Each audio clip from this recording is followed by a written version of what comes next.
शिवरामजी मोघे कला वाणिज्य विज्ञान महाविद्यालय पांढरकवडा येथील मराठी विभागाच्या अंतर्गत ज्ञानेश्वरी ई कोर्स याचं आयोजन केलेलं आहे। मागील 10 ते 15 दिवसापासून आपण हा कार्यक्रम घेतो आहे। मी आज या विनंतीला मान देऊन आदरणीय डॉक्टर अनंत सुरेकर अमूल्य महाविद्यालय यवतमाळ हे नुकतेच उपस्थित झालेले आहेत। मी महाविद्यालयाच्या वतीने त्यांचं मनापासून अभिनंदन करतो आणि स्वागत करतो आहे।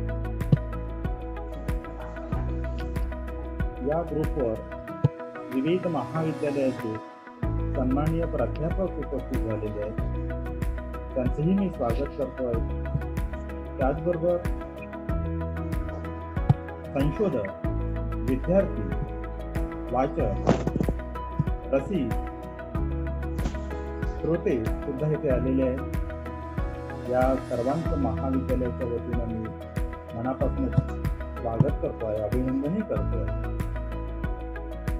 आमचे प्राचार्य आदरणीय डॉक्टर शंकरराव वराटे सर यांच्या मार्गदर्शनाने ज्ञानेश्वरी ई कोर्सचं आयोजन केलेलं आहे। आज हे चतुर्थ पुष्प गुंफत असताना मला अत्यंत आनंदाने सांगावंसं वाटतं आहे की अगदी क्षणाचाही विलंब न करता आदरणीय डॉक्टर अनंत सुरेकर सर यांनी होकार दिला। एक अत्यंत धडपड असं व्यक्तिमत्व, संघर्षशील व्यक्तिमत्व, मराठीचे संत साहित्याचे गाडे अभ्यासक, समीक्षक, कवी म्हणून संत गाडगेबाबा अमरावती विद्यापीठामध्ये परिचित आहेत, पण संपूर्ण महाराष्ट्रही त्यांना ओळखतो। काट्यावरचं आयुष्य असतानाही सुद्धा जीवनाला सामोरं जाणारा हा वक्ता, एक माणूस म्हणून साहित्य विश्वामध्ये परिचित आणि या संघर्षशील व्यक्तिमत्वाचं मी मनापासून स्वागत करतो आहे। मनापासून त्यांच्या महाविद्यालयाच्या वतीने सर्वप्रथम आभारही मानतो आहे। हे झूम ॲप आहे, 40 मिनिट आहे सुरुवातीला, त्याच्यानंतर तुम्हाला लगेचच नवीन लिंक टाकण्यात येईल, तर 2 मिनिटांमध्ये ती लिंक नंतर टाकण्यात येईल। तरी कोणीही कृपया 40 मिनिट झाल्यानंतर ग्रुप सोडू नये। तर मी आदरणीय डॉक्टर सुरेकर सरांना विनंती करतो की त्यांनी ज्ञानेश्वर, संत ज्ञानेश्वर, त्याचबरोबर त्यांनी लिहिलेली भावार्थ दीपिका आणि ज्ञानेश्वरी हा जीवनाचा एक कसा उत्तम ग्रंथ आहे, आयुष्याचा कसा सारांश आहे, या संदर्भामध्ये त्यांनी आपल्या विचारांना वाट मोकळी करून द्यावी। आदरणीय डॉक्टर अनंत सुरेकर।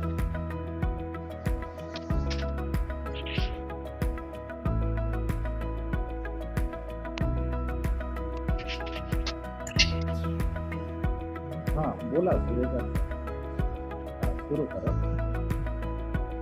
तो माझा हा करा सुरू। आवाज येतो ना?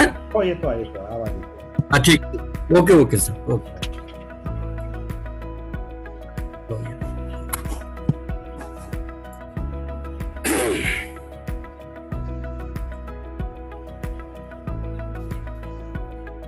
सर्वांना नमस्कार।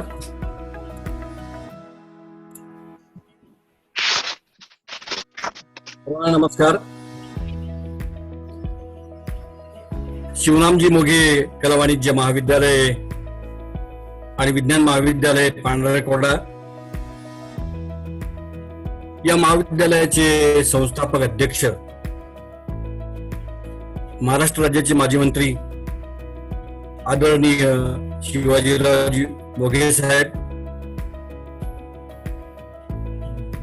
या महाविद्यालयाचे अध्यक्ष आदरणीय विजय भाऊ मोघे साहेब,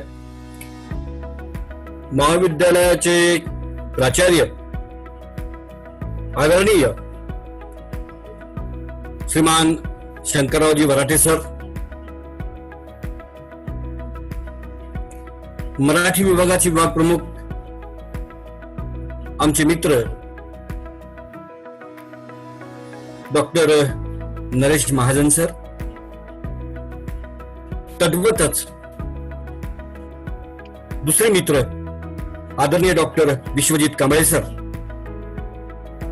महाविद्यालयातील समस्त प्राध्यापक बंधू आणि भगिनी, महाविद्यालयातील विद्यार्थी मित्र, महाविद्यालयातील सर्व शिक्षकेतर कर्मचारी बांधव, तद्वतच या ई ज्ञानेश्वरी वेबिनार करता उपस्थित असलेले माझे सर्व सहोदय बांधव, अभ्यासक आणि विद्यार्थी मित्रांनो, खरं आजची ही तारीख निवडण्यामागे महाजन सरांचा फार मोठा एक वाटा आहे. सर माझ्याकडे आलेत म्हणण्यापेक्षा प्रत्यक्ष नाहीत, कारण आम्ही क्वारंटाईन मध्ये आहे सध्या.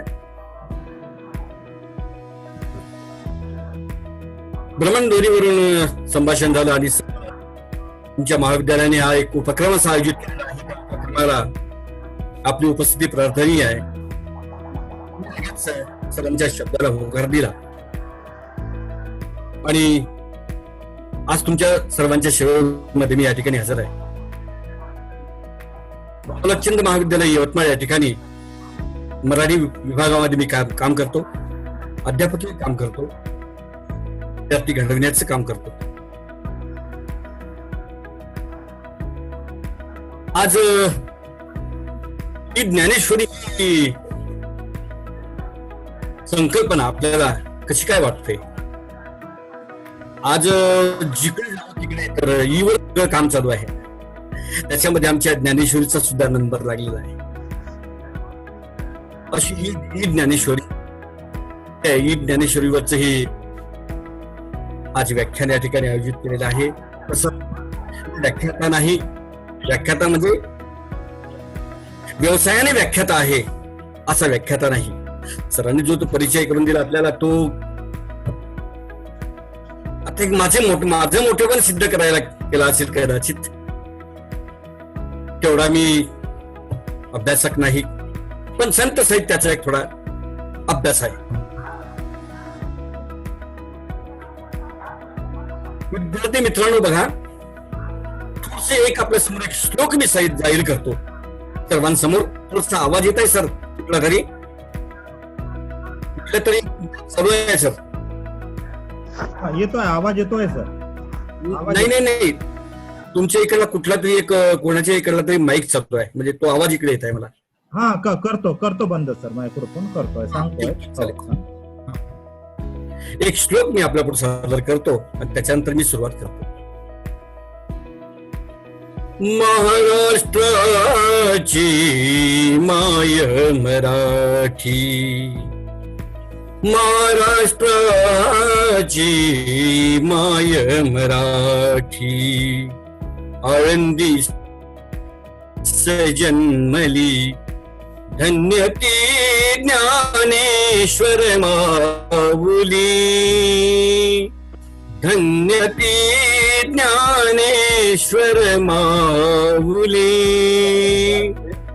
उमगले नाहीत गुजत्यांचे, श्याम सुंदर अर्जुनाचे, बोल निघाले भगवंताचे, तीच गीता माऊली, धन्य ती ज्ञानेश्वर माऊली, धन्य ती ज्ञानेश्वर माऊली, धन्य ती ज्ञानेश्वर माऊली. सर्वप्रथम या ठिकाणी मी आदिनाथ गुरु सकळ सिद्धांचा, आदिनाथापासून तर संत ज्ञानदेवापर्यंत असलेल्या सर्व नाथ संप्रदायातील सर्व नाथांना या ठिकाणी मी प्रणाम करतो. या मराठी मातीमध्ये जन्मलेल्या आणि ज्या मराठी मातीचा सुगंध संपूर्ण भारतभर दरवळणारे आमचे मराठी संत संत शिरोमणी नामदेव महाराज, त्याच कालावधीमध्ये येऊन गेलेले अनेक 18 पगड जातीमधील संत, संत कवी, संत कवयित्री, संत एकनाथ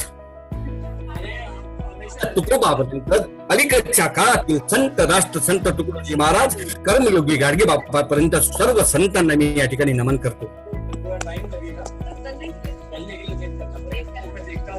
मोनालिसा और विक्रांत कहाँ तक पहुंचे? अरे बहुत आगे, सारा खाना कहाँ से लाए? नहीं, एक्चुअली वो जो पेस्ट था, हाँ, तो आपने क्या किया? वो जो आपने सब बनाया था, लड्डू बनाया था, लड्डू घाटी टाइप, ओके, फिर उसको हमने सर आवाज येत आहे सर, कुणाचा आहे पहा सर, माईक चालू आहे कुणाच तरी. ओह, दिखाइए, वाव, गोल गोल, तेरे गाल ने बनाया आपने? माझं अच्छा, ये प्याज से हो आप- हो सर, हो सर. माझं सर कुणाच तरी पण मोठ्यानं आवाज येत आहे आणि घरातून चालू आहे सगळं. हो सर, हो सर, करतोय चॅटबॉक्स मध्ये रिक्वेस्ट टाकलेली आहे आणि पाहून राहिलो. परत हो, हो. ते त्याला काय होतं, थोडस मध्ये डिस्टर्ब होते, मग तो एवढा मोठा त्यांचा आवाज होतो, म्हटला माझा आवाज तिकडे येत नाही. हो, हा केलाय सर, म्यूट केलाय. हा ठीक ठीक ठीक ठीक, धन्यवाद. खरंच सांगायचं म्हणजे मित्रांनो, या मराठी मातीमध्ये जन्मलेल्या महान संतांपैकी एक संत माऊली ज्ञानेश्वर, संत ज्ञानेश्वरांच्या बाबतीत या महाराष्ट्रामध्ये न ओळखणारा व्यक्ती असेल. आता एखादा अपवादात्मक कदाचित काही सांगता येत नाही, असू शकतो, अपवाद असतो प्रत्येक गोष्टीला, पण सापडणं कठीण आहे. तुम्हाला सांगतो, सगळी माणसं ज्ञानदेवांना ओळखतात, कारण या मराठी माती मधला जो गजर आहे ना, ज्ञानबा तुकाराम हा जो गजर आहे, हा गजर संपूर्ण मराठी मातीमध्ये असा दुमदुमतो आहे. आणि तो गजर म्हणून संत ज्ञानदेवांना, संत ज्ञानेश्वरांना कोणी ओळखत नाही असं होऊ शकत नाही. अशा या ज्ञानेश्वरांच्या बाबतीत विद्यार्थी मित्रांनो, आमच्या प्राध्यापकांपेक्षा मी विद्यार्थी मित्रांकडे जोडतील, कारण आमच्या प्राध्यापकांनी ज्ञानेश्वरी ऐकलेली आहे, वाचलेली आहे, अभ्यास झालेला आहे, पण आमचे विद्यार्थी मित्रांनो, ज्ञानेश्वरांच्या चरित्राबद्दल माहित असणं अत्यंत महत्वाचं आहे. ज्याचं चरित्र माहित आहे, त्यांच्या काव्याचा अभ्यास करायला सुकर जाते, त्यांच्या साहित्याचा, त्यांच्या वाङ्मयाचा अभ्यास करायला माणसाला सुकर जाते बघा. म्हणून चरित्र महत्वाचं आहे, त्यांच्या चरित्रातले अंतरंग महत्वाचे आहे, त्यांच्या अंतःकरणातले भाव महत्वाचे आहे. ते जर भाव आपल्याला समजले, त्यांचं चरित्र समजलं, तर आपल्याला त्यांचं साहित्य समजलं असं समजून चालायचं. मी ज्ञानदेवांच्या बाबतीत सांगेल आपल्याला की ज्ञानदेवांच्या बाबतीत त्यांच्या चरित्राचा, त्यांच्या जन्माच्या बद्दलचा, त्यांच्या वंशावळीचा थोडा अभ्यास करणं अत्यंत महत्वाचं आहे. ते थोडी वंशावळ आपल्या पुढे मी सादर करतो. मित्र, त्यांच्या वंशावळीबद्दल जर पाहायचं झाल्यास शक्य 1060 पासून आपल्याला फक्त पुरावा मिळतो, त्याच्या अगोदरचा पुरावा मिळत नाही. 1060 म्हणजे हरिहरपंत कुलकर्णी आळंदीचे, यांच्यापासून आपल्याला थोडासा आधार लागतो, त्याच्या अगोदरचा आधार लागत नाही. या हरिहरपंतांना 3 अपत्य झालीत. एक रामचंद्र पंत, एक केशव पंत आणि एक कन्यका मोहनाबाई नावाची. परंतु तो काळ, त्या काळाच्या ओघामध्येच आलेली, जशी या काळामध्ये महामारी आली तशी त्याही काळामध्ये महामारी आली होती. आणि त्या महामारीच्या काळामध्ये केशवपंत नावाचे ते परलोकामध्ये गेले, लहानपणीच वारले. त्याच्यानंतर काय झालं की रामचंद्र पंतांना गोपाळ पंत नावाचा एक मुलगा झाला. गोपाळ पंत अतिशय निष्काम सेवेमध्ये गर्ग असलेले निष्काम कर्मयोगी असे गोपाळपंत आपलं काम करायचं, सेवा करायची, पौरोहित्याचं काम करायचं, हाच व्यवसाय त्यांचा आळंदीमधला. या पंतांच्या पोटी एक सुंदर हिरा जन्मला. त्यांचं नाव आहे त्र्यंबक पंत. आणि हेच त्र्यंबक पंत संत ज्ञानराज माऊली यांचे पणजोबा. आणि याच त्र्यंबक पंतांना त्या कालावधीमध्ये गुरु गोरक्षनाथांचा अनुग्रह लाभलेला आहे. म्हणजे नाथ संप्रदायाची दीक्षा त्र्यंबक पंतांनी घेतलेली आहे. म्हणजे नाथ संप्रदाय या घराण्यामध्ये, कुलकर्णी घराण्यामध्ये आपल्याला त्र्यंबक पंथापासून दिसतो. ही नाथ संप्रदायाची परंपरा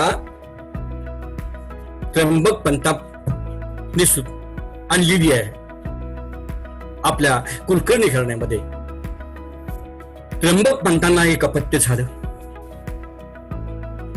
एक नाही, दोन झाले. एक गोविंद पंत आणि एक हरिहर पंत नावाचे.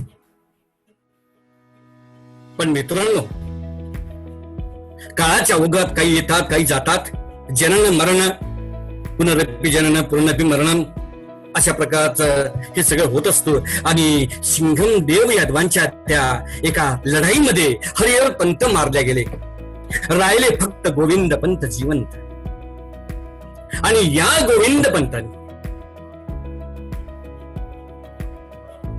नंतर दीक्षा घेतली मित्र हो, ती गहनीनाथाकडून. जशी त्र्यंबक पंतांना जो अनुग्रह लाभला तो गोरक्षनाथाचा, आणि गोविंद पंतांना लाभला तो गहनीनाथाचा. या गोविंद पंतांना एक मुलगा झाला. त्या मुलाचं नाव आहे विठ्ठल पंत. विठ्ठल पंत कुलकर्णी. हा मुलगा लहानपणापासूनच अतिशय चौकस बुद्धीचा, अतिशय परमेश्वराचं वेळ लागलेला असलेला, परमेश्वराच्या अधीन असलेला असा हा विठ्ठल पंत. आळंदीमधले काही कामं करायची. वडिलांनी सांगितलेले, आईनी सांगितलेलं. गोविंद पंतांनी निराई यांच्या पोटी जन्माला आलेलं अपत्य आहे. अशी कामं करायची. आणि वडील पंढरपूरला नेहमी जायचे. गोविंद पंत आणि निराई. इकडे विठ्ठल पंत. विठ्ठल पंत वयामध्ये आलेत. आळंदीचे सिद्धोपंत, सॉरी, हा जी, आळंदीचे सिद्धोपंत यांची मुलगी होती, उपवर्ष झालेली रुक्मिणी. आणि या रुक्मिणी सोबत विठ्ठल पंतांचं लग्न जुळलं, विवाह झाला. आणि विवाह झाल्यानंतर काही दिवसपर्यंत संसार केला. परंतु विठ्ठल पंतांचं संसारामध्ये मन रमत नव्हतं. नेहमी ते एकटे राहायचे. सहजच एक दिवस रुक्मिणीने विचारलं, नाथ, का बरं तुम्ही असे एकल कोंड्यासारखे राहता? माझ्याशी कधी बोलत नाही, जेवण तुम्ही कधी करत नाही. काय झालं आपल्याला? काय समस्या आहे आपल्या जीवनामध्ये? सांगितलं, रुक्मिणी, माझ्या संसारामध्ये मन रमत नाही. मला संन्यास घ्यावा वाटतो. सांगा मित्र हो, एखाद्या पत्नी समोर, ऐन तरुण वयामध्ये असलेल्या पत्नी समोर जर आपण असं बोललो की मला संन्यास घ्यायचा आहे, त्या पत्नीच्या काय भावना असतील त्यावेळेस, त्या भावनेचा विचार करणं अत्यंत महत्वाचं आहे. परंतु महान एक स्त्री, त्या स्त्रीला म्हणावं लागेल, त्या स्त्रीने लगेच होकार दिला रुक्मिणीने, नाथ, जशी आपली इच्छा, आपण जसे म्हणाल तसे, काही हरकत नाही. तुमची इच्छा संन्यास घ्यायची आहे, मी राहील, परंतु तुमच्याशिवाय मी दुसरं कुणालाच पुजणार नाही. आणि सरळ सरळ विठ्ठल पंतांनी गृहत्याग केला. संसार सुख सोडून दिलं आणि थेट काशीला रवाना झाले. काशीला नृसिंहाश्रम नावाचे एक मुनी होते. या मुनींच्या आश्रमामध्ये गेलेत आणि त्या मुनींच्या आश्रमामध्ये संन्यास वेश धारण करून संन्यासाची जी कामं असतात तो त्या ठिकाणी करायला लागला. दिवसामागून दिवस निघत चाललेले आहेत, दिवस निघून गेलेले आहेत. नंतर एक दिवस आळंदीला हे नृसिंहाश्रम मुनी आलेत. अशा वेळेस एका वृक्षाला प्रदक्षिणा घालत रुक्मिणी त्या ठिकाणी होती. अनेक स्त्रिया त्या ठिकाणी जातात आणि त्या मुनींचं दर्शन घेतात. त्याप्रमाणे याही रुक्मिणी मातेने दर्शन घेतलं आणि त्यांच्या मुखातून जो आशीर्वाद निघाला की पुत्रवती भव, सौभाग्यवती भव, रुक्मिणी त्या रडायला लागली की मुनिवर्य, आपण जो मला आशीर्वाद दिला तो पुत्रवती भव असा आशीर्वाद दिलेला आहे, पण माझे पती तर नाहीये. माझे पती मला केव्हा सोडून गेले, त्यांनी संन्यास मार्ग स्वीकार. या ठिकाणी मुनी म्हणतात, काय त्यांचं नेमकं मला माझ्यासमोर चित्र उभं कर. त्याची अंगकाठी शरीरयष्टी कशी आहे, दिसायला कसे आहेत ते. रुक्मिणीने सर्व वर्णन केल्यानंतर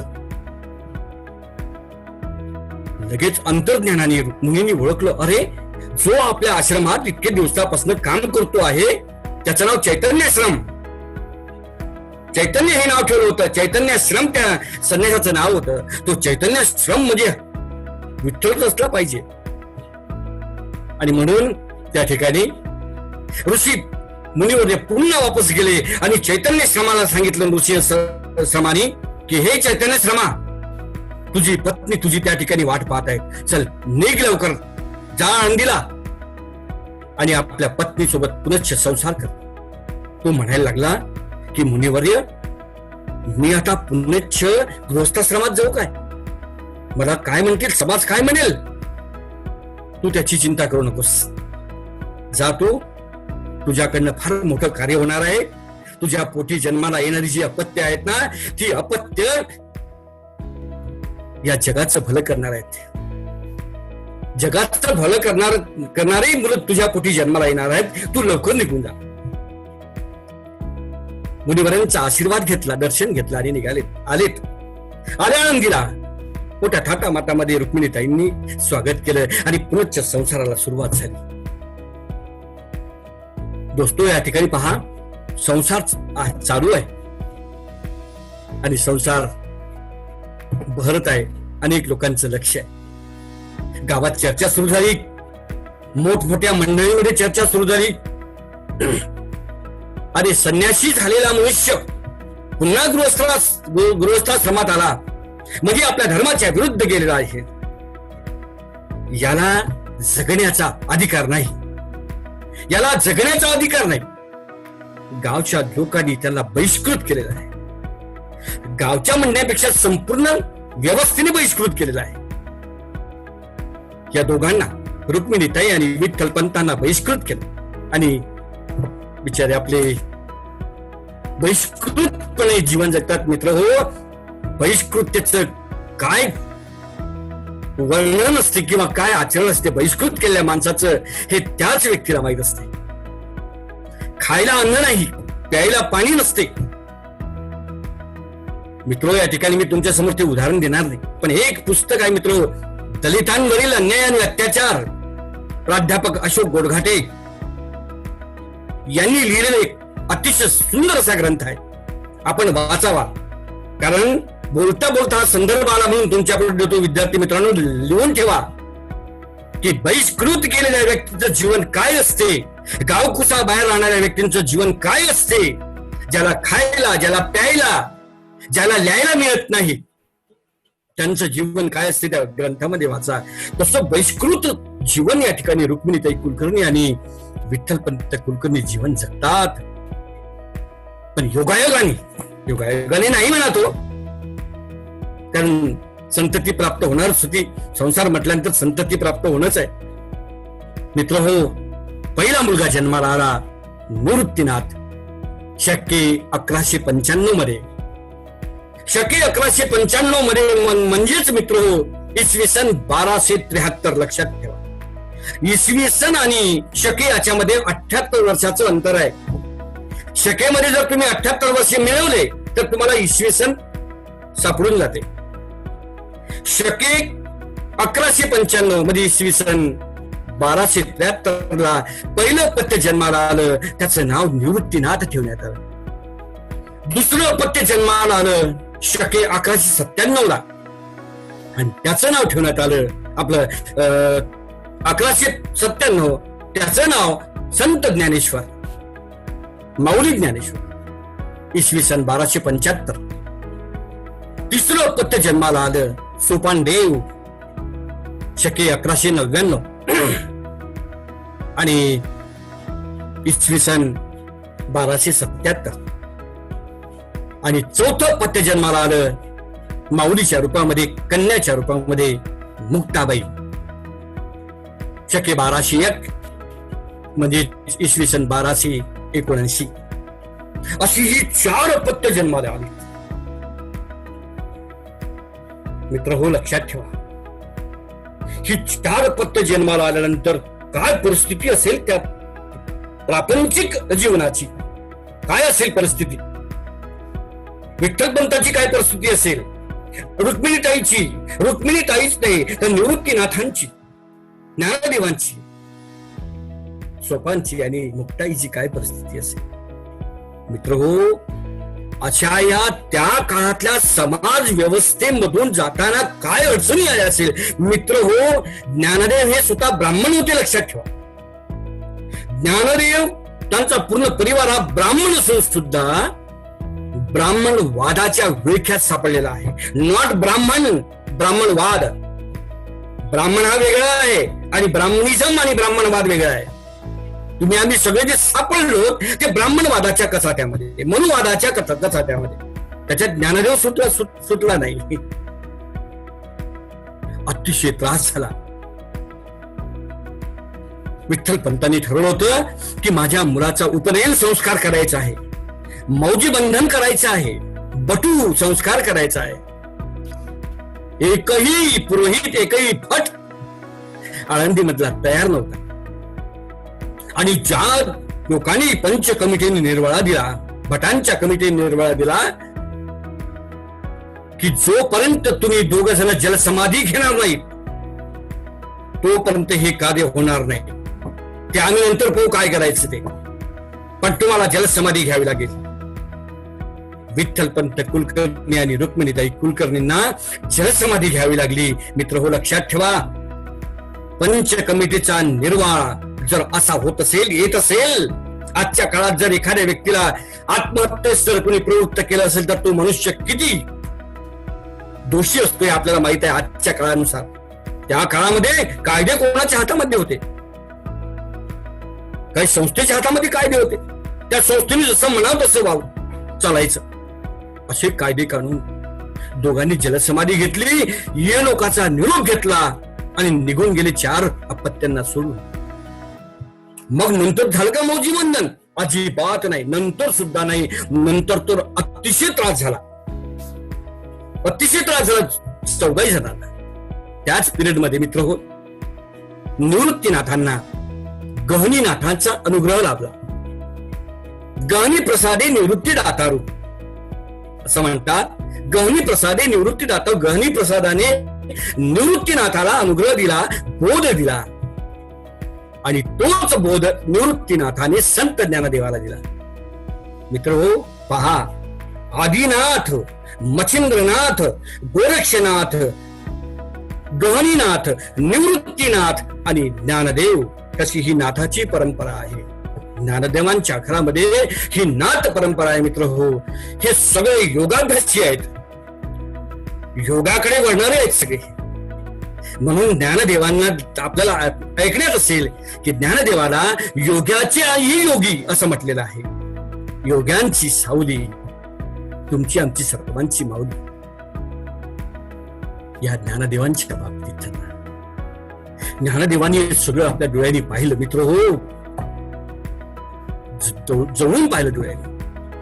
जेव्हा हे सगळं आपण चित्र आपल्या डोळ्याने पाहतो मित्र हो, ते कुठेतरी खटखट असते मित्र आपल्या अंतःकरणामध्ये, लक्षात ठेवा.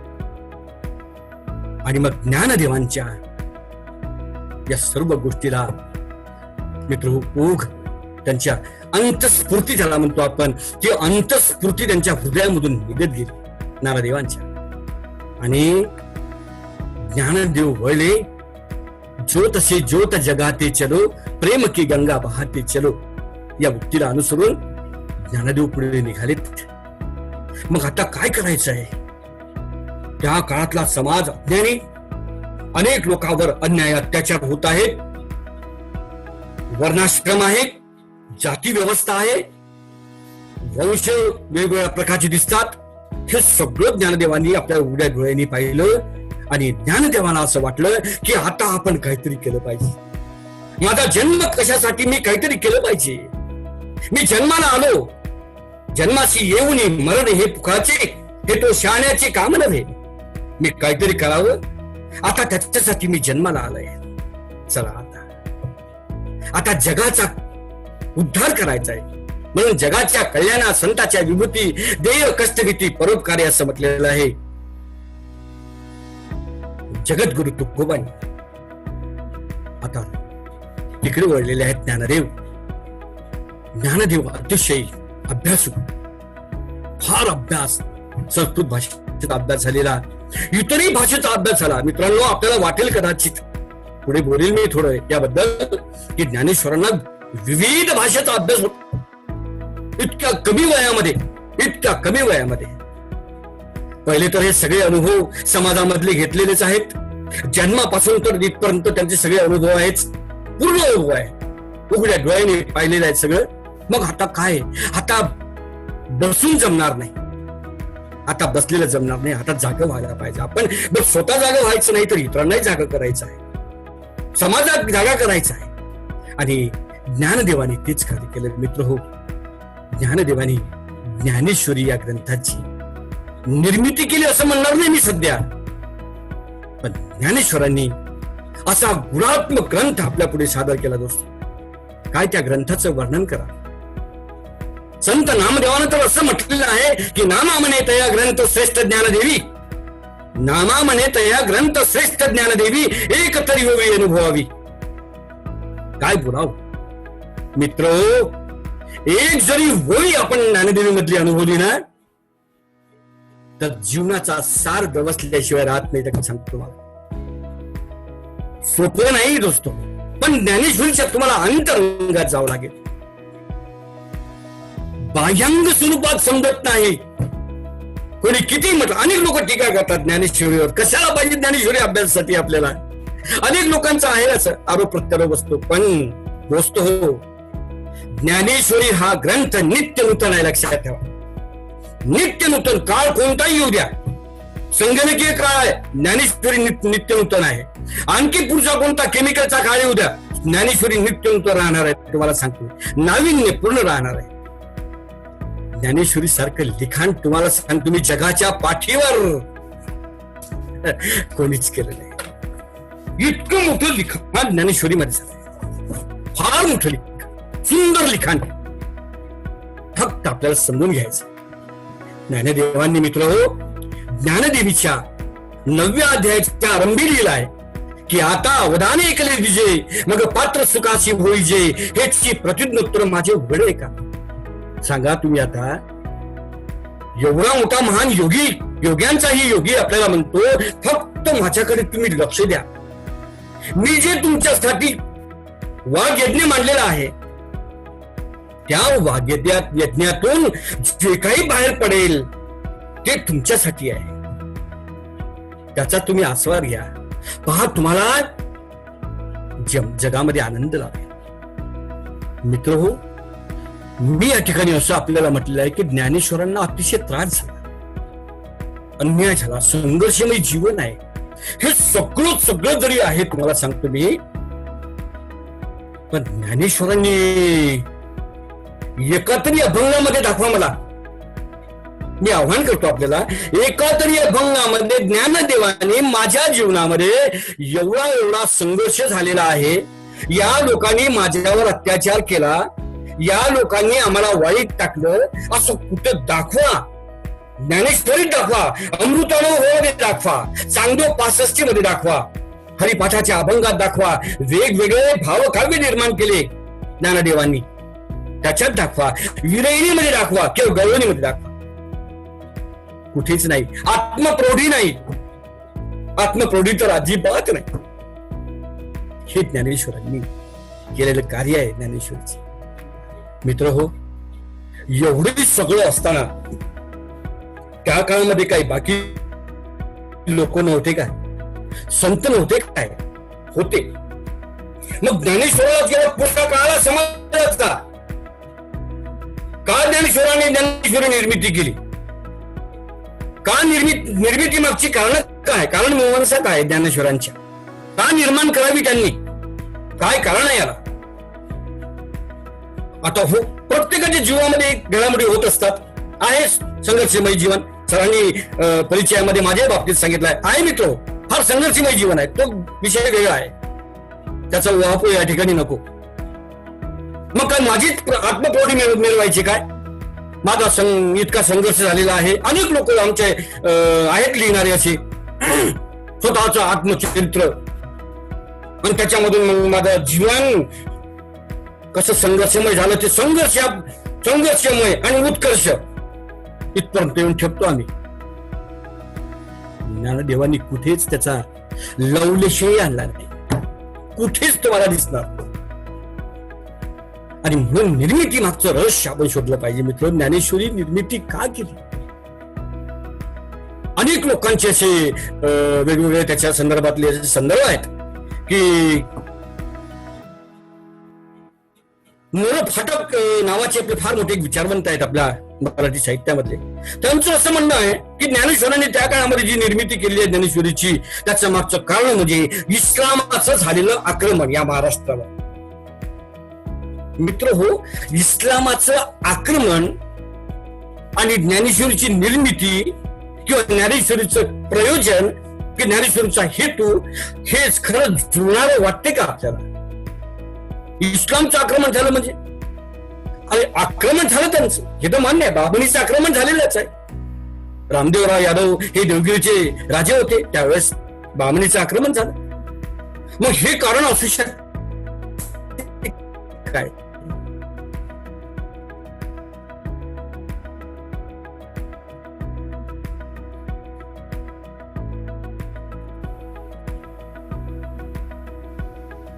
कधी कधी असं वाटतं की नाही हेही कारण असू शकते. महानुभाव पंथाचे एखादे होता तो फार मोठा उजेडामध्ये आणण्याचं काम यांनी तर असं म्हटलेलं आहे की त्या कालखंडामध्ये महानुभाव संप्रदायाचा होत असलेला प्रसार आणि प्रचार, चक्रधर स्वामीचा होत असलेला गवगवा संपूर्ण महाराष्ट्रामध्ये आणि मराठी मातीमध्ये तो संपूर्ण पुसून काढण्यासाठी ज्ञानेश्वरांनी ज्ञानेश्वरीची निर्मिती केली. हेही कधी कधी बरोबर वाटत नाही वाटत. ज्ञानेश्वर त्या विचाराची अजिबात नाही की त्यांचा पंथ नष्ट करायचा. हे अलीकडच्या सारखं आमच्या राजकीय लोकांसारखं नाही आहे. ते ज्ञानदेवाला अजिबात न पटणारी गोष्ट आहे.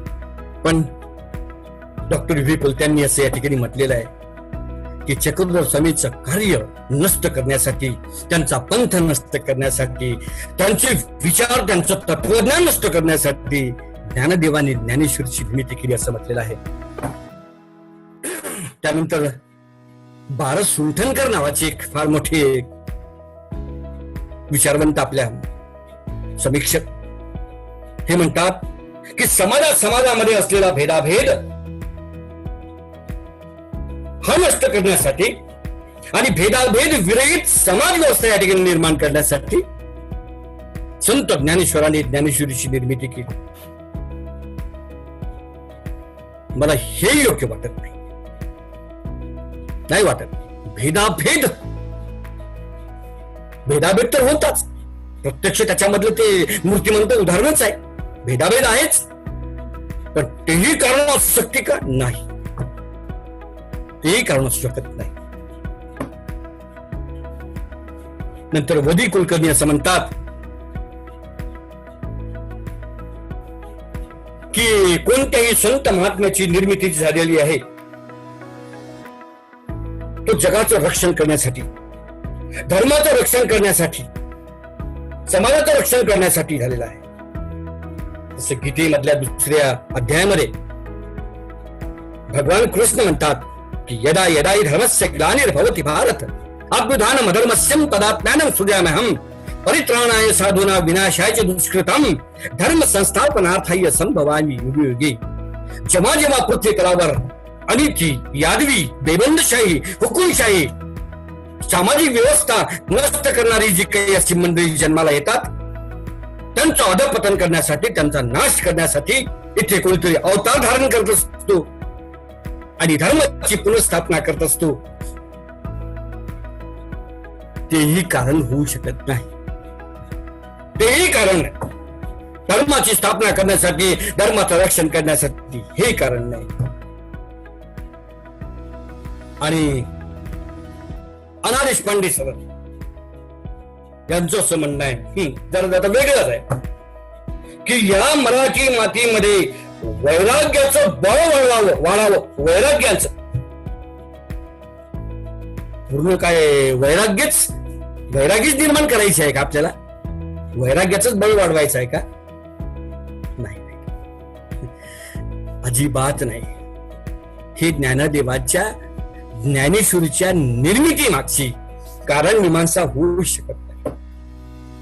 आपापल्या मतीने, आपापल्या सर्वांनी मांडलेले हे सगळे विचार आहेत की ज्ञानेश्वरीची निर्मिती कशी झाली, का केली. पण असो दोस्तो हो, ज्ञानेश्वरीची निर्मिती झालेली आहे, त्याची कारण मीमांसा आपण शोधलीच पाहिजे. मित्र हो, ज्ञानेश्वरीची निर्मिती करण्यामागचं एकच कारण आहे, लक्षात ठेवा, की सर्व प्राणी मात्रांच्या मनामध्ये, बुद्धीमध्ये संभ्रम निर्माण झालेला आहे. ही संभ्रमाची अवस्था, ही मोहावस्था, ही नष्ट करण्यासाठी ज्ञानदेवांनी ज्ञानदेवीची निर्मिती केली.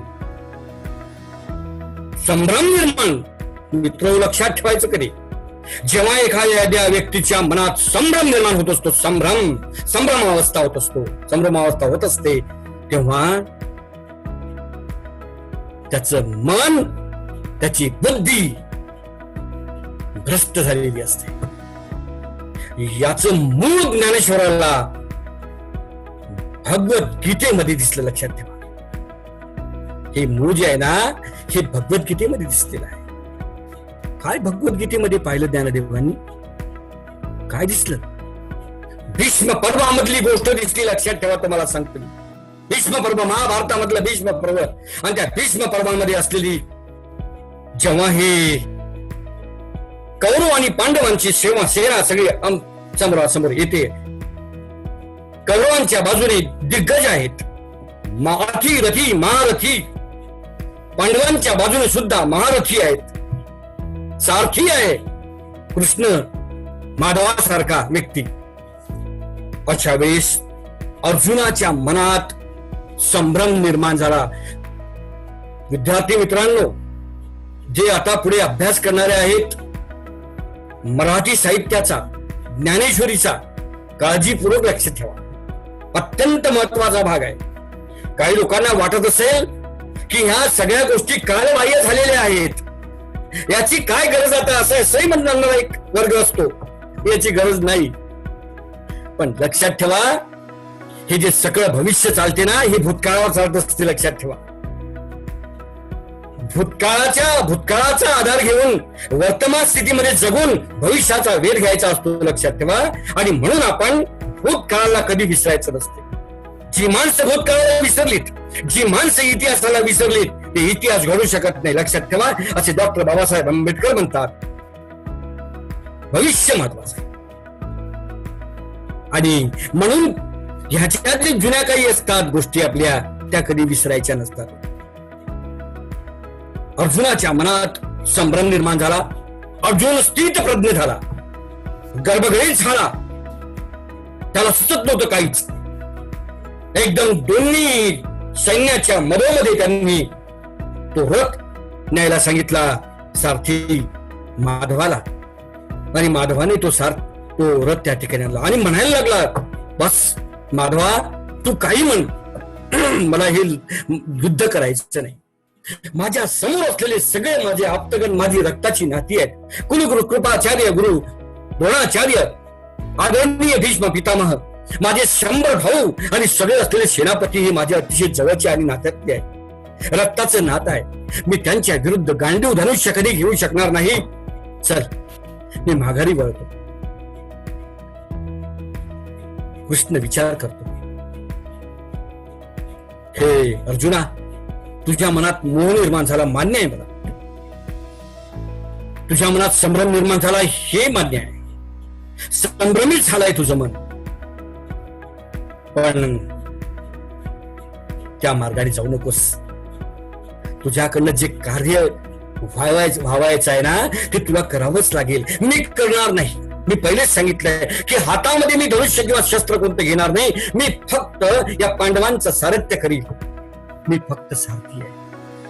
आणि बाबा तुलाच हे काम करायचं आहे. नाही, तू काही जरी म्हटलं माधवा मी करणार नाही. मग नाही करत, ठीक आहे. माधव खाली उतरले रथाच्या आणि माधवाने सुरुवात केली. एक एक एक एक गोष्ट अशी उकल कर. मित्र हो, तुम्हाला एक सांगतो, गीतेमध्ये 4 पात्र आहेत.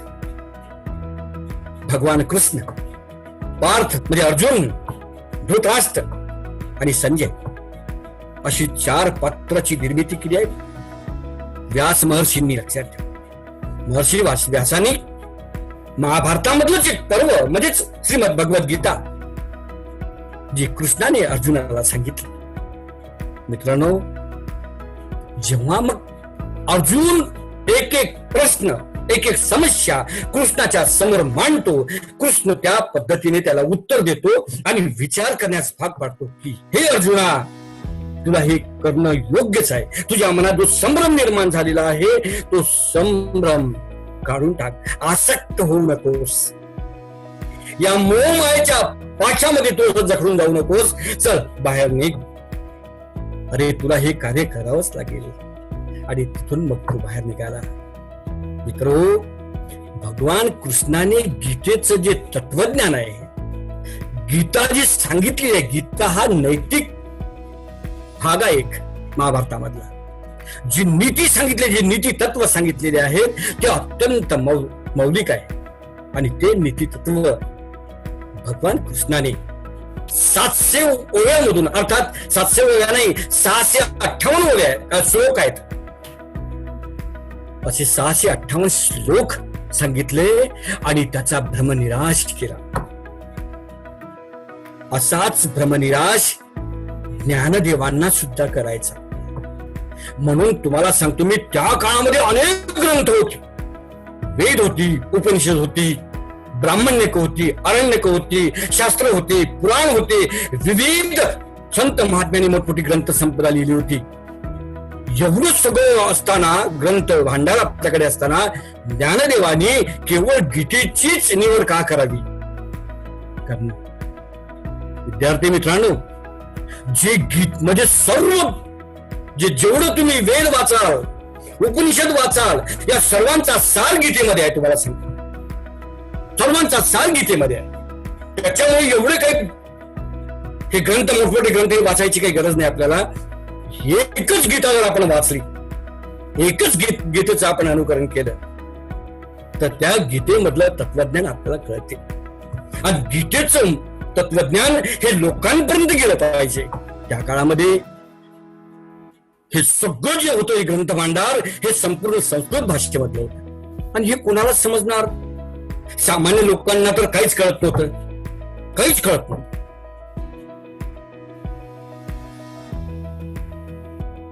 साधा एखादा माणूस काय ऐकायला गेला तरी आपल्याला स्थिती माहित आहे सामान्य लोकांची, की काय व्हायचं त्या काळामध्ये कानात.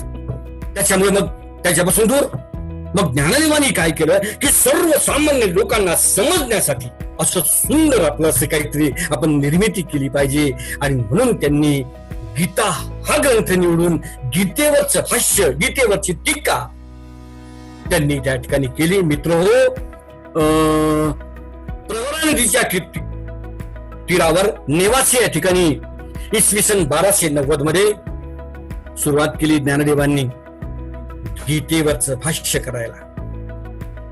गीतेवरचं भाष्य, आणि ते भाष्य मराठीमध्ये, मराठमोळ्या भाषेमध्ये, आणि अनेक लोक त्या ठिकाणी यायचे आणि ते भाष्य ऐकायचे. ज्ञानदेव केवळ भाष्य करायचे, पण लेखन विसांचं काम बाबा सच्चिदानंद करायचे. असं म्हणतात, शके 1272 तै टीका केली ज्ञानेश्वरी, सच्चिदानंद बाबा आदरे लेखकू जाहला. बाबा सच्चिदानंदाने ती लिहून काढली आणि संत ज्ञानेश्वरांनी त्याच्यावर भाष्य केलं, प्रवचन केली गीतेवर, आणि सगळा समुदाय एकत्र केला. मित्रांनो, काय गीतेमध्ये आहे, जे गीतेमध्ये आहे, जे संपूर्ण ग्रंथामध्ये आहे, हिंदू धर्माच्या जेवढे ग्रंथामध्ये ते संपूर्ण गीतेमध्ये आहे, आणि जे गीतेमध्ये आहे ते संपूर्ण ज्ञानेश्वरीमध्ये आहे. म्हणून नामदेव महाराज म्हणतात की नामा म्हणे तया ग्रंथ श्रेष्ठ ज्ञानदेवी, एक तरी ओवी अनुभवावी. एक जरी ओवी अनुभवली आपण ज्ञानदेवीची, तर तुम्हाला सांगतो मी, तुमच्या जीवनाचा सार जो आहे मानवी जीवनाचा, आणि मानवी जीवन आहे तरी काय हो, आणि जन्मापासून मृत्यूपर्यंत, आणि हा जो मधला कालखंड आहे हे तुमचं जीवन आहे. या जीवनासाठी, हे जीवन जगण्यासाठी, हे जीवन आचरण्यासाठी कशाची गरज आहे, आणि ती गरज जर कशाची असेल तर ज्ञानेश्वरीमध्ये जी संपूर्ण योग सामर्थ्य आहे, ज्ञानेश्वरीमध्ये जे भांडार आहे एवढं मोठं आपल्या समोर, ते महत्वाचं आहे. आणि म्हणून ज्ञानदेव एका ठिकाणी म्हणतात, येणे गीतार्थ विश्वंभरू, येणे गीतार्थ विश्वंभरू, तैसा वाग्विलास विस्तारू, आनंदाचे आवारू मांडू जगा. काय ज्ञानदेवांची संकल्पना मोठी आहे. गीतेचा विस्तार, गीतेची टीका लोकांसमोर आणण्यासाठी, लोकांना आनंद मिळावा. कोणता आनंद मिळावा लोकांना, कोणता आनंद मिळावा? चिद्विलास आनंद. तुम्हाला सांगतो, चिद, चिद या शब्दाचा अर्थ आत्मा. आत्मानंद ज्याला म्हणतो, ज्याचा आत्मा आनंदित झालेला आहे तो सुखी झाला. ज्ञानदेवानी पसायदानाचे थेट शेवट सांगितलं आहे, किंबहुना सर्व सुखी पूर्ण होऊन तीही लोकी, भजी जो आदी पुरुषी अखंडित. काय पुरावा? ज्ञानदेवांचं एकच आहे की आनंदाचे आवारू मांडू जगा. अनेक लोक असं म्हणतात, आमचे अभ्यासक असे म्हणतात की ज्ञानदेवी वाचायला गेली की आम्हाला समजतच नाही, कळतच नाही. दोस्तो हो, ज्ञानदेवी अतिशय साधी, सरळ, सोपी आणि सुबोध आहे. लक्षात घ्या, सुबोध. आपल्या अलीकडल्या कवितेसारखी दुर्बोध कविता नाही. लक्षात घ्या, काहीच कळत नाही की एखादी कविता जर आमच्या समोर आणली नाही एखाद्या कवीची, की त्या फक्त कवी शिवाय दुसऱ्याला कोणाला कळत नाही. फक्त त्याला त्याचा अर्थ आणि अन्वयार्थ काय असेल ते माहित आहे. पण ज्ञानदेवांची कविता, ज्ञानदेवांचं काव्य हे 750 वर्ष झालं मित्र हो. पण आजही आमच्या ग्रामीण भागामधली अज्ञानी माणसं आहेत, शाळेत कधी गेलेली नाही, पण त्यांच्या जीवेवर ज्ञानेश्वरी खेळते. का म्हणून खेळते? सुबोध आहे म्हणून खेळते. सहज आहे, सोपी आहे, सरळ आहे, आणि सगळं जे उदाहरण दिले आहे ना ते तुमच्या आमच्या संबंधित असलेले उदाहरण आहेत. वेगवेगळ्या प्रकारचे दृष्टांत ज्ञानदेवीमध्ये आपल्याला दिसतात. एक दृष्टांत तुम्हाला नाही समजला, एक उदाहरण नाही समजलं, दुसरं उदाहरण अतिशय सोपं करून, दुसरं नाही समजलं तिसरं, तिसरं नाही समजलं चौथं, 5वं, 6वं. तसे भगवद्गीतेमध्ये 2 श्लोक असेल तर त्याच्यावर ज्ञानदेवानी 15-15, 20-20 ओवींचं भाष्य केलं मित्र हो. इतके दृष्टांत आपल्यासमोर मांडलेले. आणि आपण म्हणतो की ज्ञानदेवी कालबाह्य झालेली आहे. ज्ञानदेवी कधी कालबाह्य होणार नाही दोस्तांनो. माझ्याकडनं एक तेवढे लिहून घ्या, अजिबात होणार नाही कालबाह्य. नित्य नूतन आहे, लक्षात ठेवा. नवीन नवीन त्याच्यामध्ये जसे जसे मुलं येतील त्यांना फक्त ज्ञानेश्वरीची ओढ लागली पाहिजे.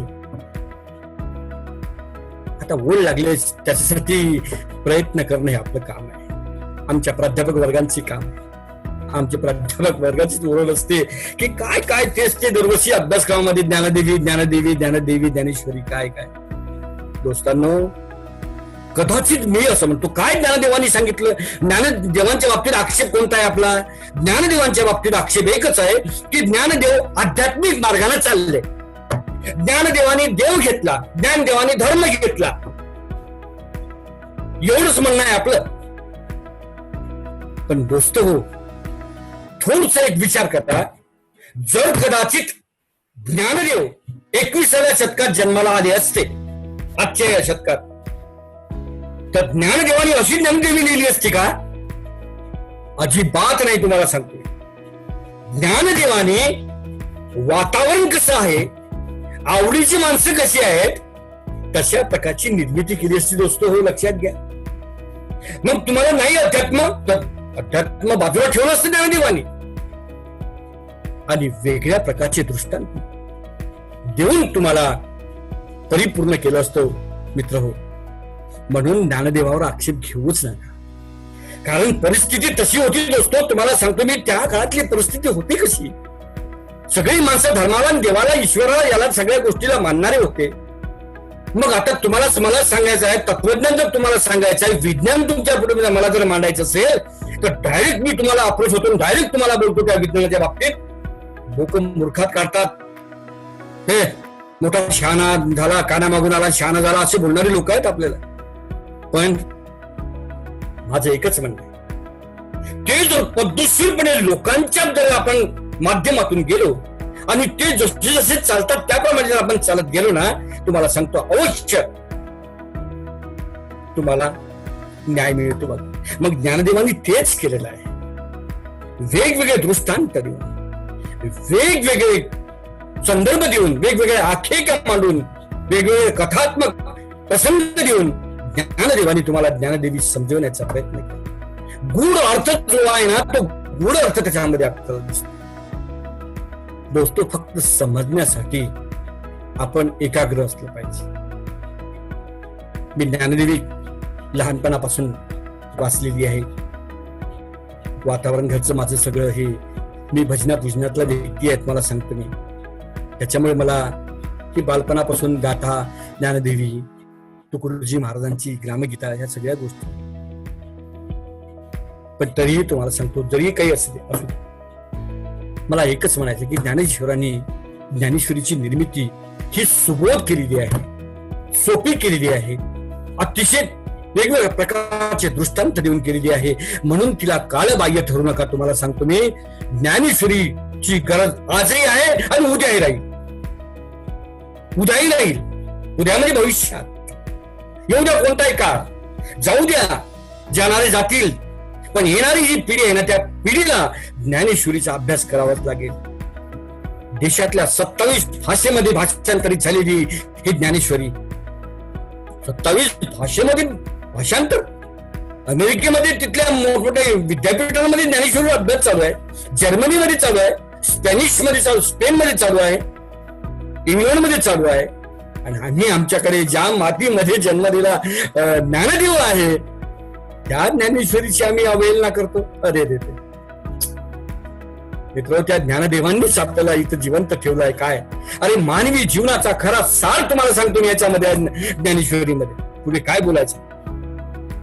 मानवी जीवनाचा सार. मानवी जीवन सर्वांग सुंदर असलं पाहिजे, आणि म्हणून त्यांनी आपल्या समोर ही ज्ञानदेवी ठेवली. मित्र, म्हणून मी तुम्हाला म्हटलंय की झाले भाऊ होतील भाऊ तरी या सम, झाले पुष्कळ होतील पुढे. तर ज्ञानेश्वरी सारखी मित्र रचना मीटर म्हणेल की सध्या तरी कोणी नाही, सध्या तरी कोणी नाही. काय काय लिखाण, काय शब्द रचना, काय 3.5 पदाचं जे निर्मिती मित्र. अरे बापरे बाप, बस 3.5 पद घेऊन काय सुंदर गोविंद निर्माण करतात ज्ञानदेव. 3.5 पद घेऊन याच्या पलीकडे काय पाहिजे दोस्तो आपल्याला. आणि म्हणून ज्ञानदेवाबद्दल खरं सांगायचं म्हणजे, महाजन सर आपल्याकडे अशा लोकांची फार झालेली आहे की ज्ञानदेवी बदलूनच टाका असं म्हणतात. पण तुम्हाला सांगतो मी महाजन सर, तुम्ही ही ज्ञानेश्वरी ही जी चालू केली ना, अतिशय आनंद झाला तुम्हाला सांगतो मला. कारण आम्ही कुठे बोलू शकत नाही, आम्हाला कुठे काही बोलण्याचा अधिकार नाही, कुठे तिकडे मनवर्त वगैरे काही कुठेच नाही. आम्ही फक्त आमच्या विद्यार्थ्यांसमोर जे काय असेल हितगुज करायचं तेवढं करतो, त्याच्या पलीकडे काही नाही.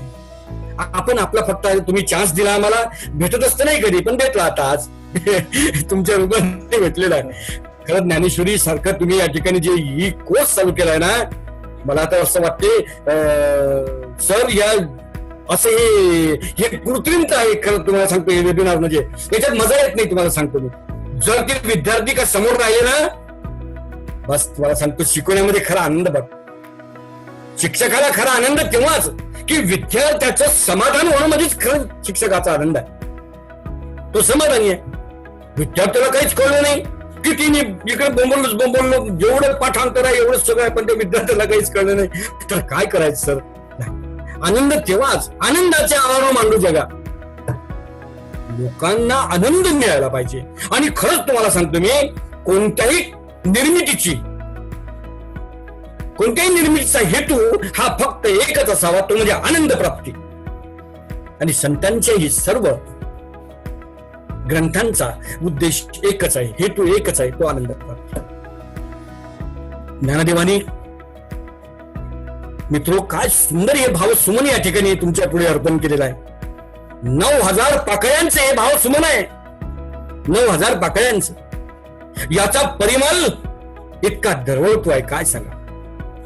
फक्त मित्र आपल्या नाकातली सर्दी बाहेर काढा. फक्त तुम्हाला सांगतो मी, पाक किती सुगंध येईल. सध्या सर्दीचं वातावरण आहे. सर्दी म्हणत नाही मी, कारण सर्दी म्हटलं तर लगेच जावं लागतं तिकडे. महाजन सर, सर्दी म्हटलं की नको बाबा, ते सर्दीचं नावच नको. मी सर्दी त्या बाबतीत नाही घेत, या बाबतीत की तुम्हाला या 9,000 पाकळ्याचा सुगंध जर घ्यायचा असेल तर तुमच्या नाकातला शेंबूळ तुम्हाला काढावा लागेल, सर्दी दूर करावी लागेल. आता सुंदर सुवास आहे आमच्या ज्ञानदेवीचा.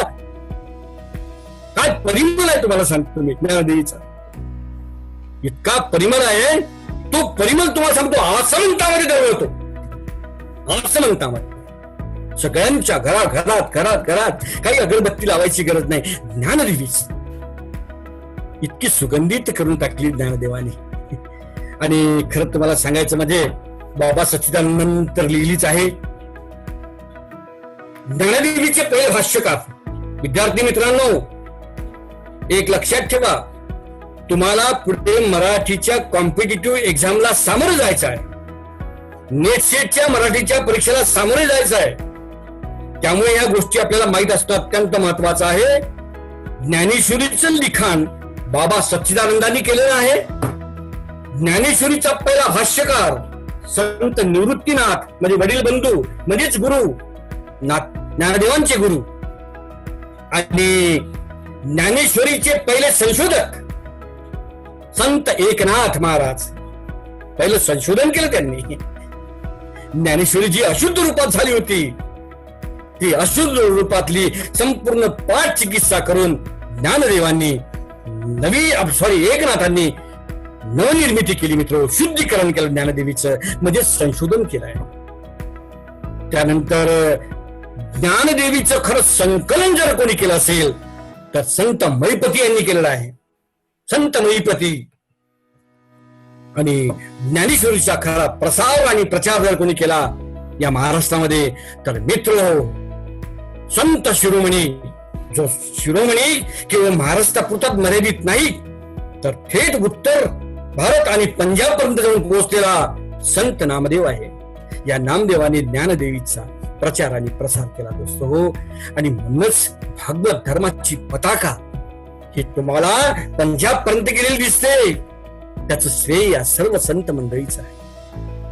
ज्ञानदेवांच्या या संपूर्ण वाङ्मयाचा, मी बाकीच्या वाङ्मयाबद्दल तर ज्ञानदेवांच्या बोलणार नाही, पण ज्ञानदेवांनी आपल्या ज्ञानदेवीमध्ये मित्र जो संभ्रम निर्माण झाला होता अर्जुनाच्या मनामध्ये, त्याचा संपूर्ण तो संभ्रम दूर केला आणि त्याला सांगितलं की तुला युद्धाला सामोरे गेलंच पाहिजे. चला, कर्मण्येवाधिकारस्य मा फलेषु कदाचनम. तर कर्म करायला निघ कर्माशिवाय जमणार नाही. आणि कर्म करताना निष्काम कर्म करायचं. मित्र हो, कधी कर्माच्या आसक्तीच्या पाठीमागे लागू नका. फळ तर मिळणारच आहे. जे तुम्ही निष्काम कर्म करणार आहात ना, त्याची फलप्राप्ती तर तुम्हाला मिळणारच आहे. पण मनात हे धरून ठेवू नका की मला फळ मिळायलाच पाहिजे. महाफलेषु कदाचनम, मिळेलच फळ आपल्याला. याला कर्म फल संन्यास म्हणतात, लक्षात ठेवा. मग तो त्यांनी केला. आणि अर्जुन आणि हातामध्ये गांडीव धनुष्य घेतलं, सुरुवात केली. मित्र हो, कृष्णाने म्हणण्यापेक्षा ज्ञानदेवीमध्ये एकूण 18 अध्याय आपल्या समोर मांडलेले आहेत. जे गीतेमध्ये 18 अध्याय आहेत, 700 श्लोक आहेत, 18 अध्याय आहे. ज्ञानेश्वरीमध्ये 9000 एकूण 9034 अशा एकूण ओढ्या आहेत. इतकं मोठं भाष्य ज्ञानदेवाने केलेलं आहे. काय म्हटलंय ज्ञानेश्वरांनी 4च गोष्टी महत्वाच्या मानलेल्या आहेत. तेच फक्त लक्षात ठेवा, तेच ज्ञानेश्वरीचा सार आहे. कर्म, ज्ञान, भक्ती आणि ध्यान. बस. कर्म, ज्ञान, भक्ती आणि ध्यान, या 4 गोष्टी जर आपण लक्षात ठेवल्या, तुम्हाला सांगतो मी, ज्ञानेश्वरीचा सार आपल्या लक्षात येईल. कर्म करायचं, पण फळाची आशा न करता. हे कर्म आपलं जसं जसं करतो आपण, तसं तसं कर्म करता करता करता कर्तव्य करता करता तुम्हाला ज्ञान प्राप्ती होते. आणि ज्ञान प्राप्त झाल्यानंतर ज्ञानाची प्राप्ती होता होता होता होता तुम्ही भक्ती मार्गाकडे वळता. ज्ञानोत्तर भक्ती ज्याला म्हणतो आपण, अशी ज्ञानाच्या उत्तर असलेली भक्तीकडे आपण वळतो. आणि भक्तीच्या माध्यमातून आपण ध्यानाकडे वळतो. ध्यान, धारणा, हे सगळ्या अष्टांग मार्ग सांगितले आपल्या समोर. ते संपूर्ण अष्टांग मार्ग जे बुद्धाने सांगितले अष्टांग मार्ग, तेच मार्ग मित्र हो ज्ञानदेवीमध्ये आलेले आहेत.